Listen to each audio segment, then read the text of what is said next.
सुमन और रवि एक छोटे से गांव में रहते थे। दोनों बचपन के दोस्त थे और समय के साथ उनका दोस्ताना प्यार में बदल गया। सुमन के काले लंबे बाल और उसकी बड़ी चमकती आंखें रवि को हर बार मोहित कर देती थी। वही रवि की सादगी और उसकी मुस्कान सुमन के दिल को जीत चुकी थी। उनका प्यार गहराई में बढ़ता गया और गांव के लोग भी उनके प्यार की मिसाल देते थे। लेकिन जैसा कि हर प्रेम कहानी में होता है, उनकी राह में भी एक बाधा थी। सुमन का परिवार अमीर था और रवि एक गरीब किसान का बेटा था। सुमन के पिता राघव एक सख्त और पारंपरिक सोच वाले व्यक्ति थे। उन्हें रवि और सुमन के प्यार के बारे में पता चला तो वे बेहद नाराज हुए। राघव ने सुमन को समझाने की कोशिश की, बेटी ये प्यार व्यार गरीब लोगों के साथ करना ठीक नहीं है। तुम्हारी शादी एक अच्छे और अमीर लड़के से होगी जो हमारे परिवार की प्रतिष्ठा बढ़ाएगा। सुमन ने अपने पिता से विनती की, पापा रवि और एक दूसरे से बहुत प्यार करते हैं, कृपया हमें अलग मत कीजिए। लेकिन राघव ने उसकी एक ना सुनी और सुमन को घर से बाहर जाने की मनाही कर दी। उधर रवि दिन रात अपने प्यार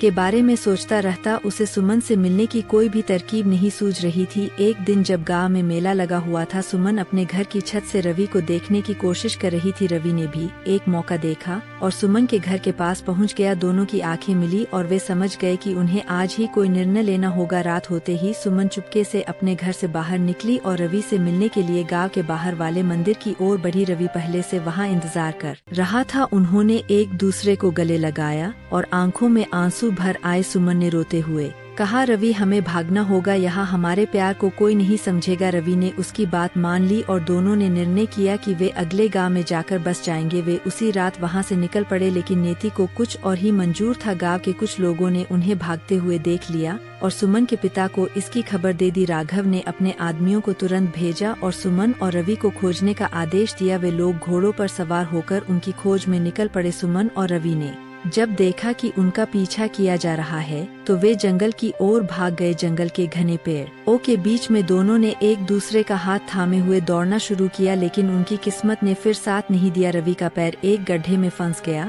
और वह गिर पड़ा। सुमन ने उसे उठाने की कोशिश की, लेकिन तभी राघव के आदमियों ने उन्हें घेर लिया। राघव ने सख्त आवाज में कहा, सुमन घर चलो, रवि तुमसे हम बाद में निपटेंगे। सुमन ने रोते हुए कहा, पापा कृपया हमें अलग मत कीजिए, हम एक दूसरे से बहुत प्यार करते हैं। लेकिन राघव ने उसकी एक ना सुनी और सुमन को जबरदस्ती अपने साथ ले गया। रवि को बुरी तरह पीटा गया और वह अधमरा हो गया। सुमन को घर ले जाया गया और उसे एक कमरे में बंद कर दिया गया। रवि को गांव के लोग उठाकर अस्पताल ले गए, लेकिन उसकी हालत गंभीर थी। वह कई दिनों तक कोमा में रहा। सुमन को भी उसकी हालत के बारे में बताया गया, लेकिन उसे रवि से मिलने नहीं दिया गया। कई दिनों बाद एक रात रवि की हालत और बिगड़ गई। अस्पताल के डॉक्टरों ने उसकी जान बचाने की पूरी कोशिश की, लेकिन रवि की आत्मा ने सुमन का इंतजार नहीं किया और उसने हमेशा के लिए आंखें मूंद लीं। जब सुमन को इस खबर का पता चला तो वह बुरी तरह टूट गई। उसके जीवन का सारा रंग फीका पड़ गया। उसने अपने कमरे की खिड़की से बाहर देखा और रवि की यादों में खो गई। वह रात बिछड़ने की रात के नाम से जानी गई। सुमन ने अपने पिता से कोई बात नहीं की और धीरे धीरे उसने अपने आप को सबसे अलग कर लिया। रवि के बिना उसकी दुनिया सूनी हो गई थी। वह अपने प्यार की यादों में खोई रहती और उसकी आंखों से आंसू कभी नहीं थमे। बिछड़ने की रात ने दो प्रेमियों की जिंदगी बदल दी, जिनका प्यार अधूरा रह गया। सुमन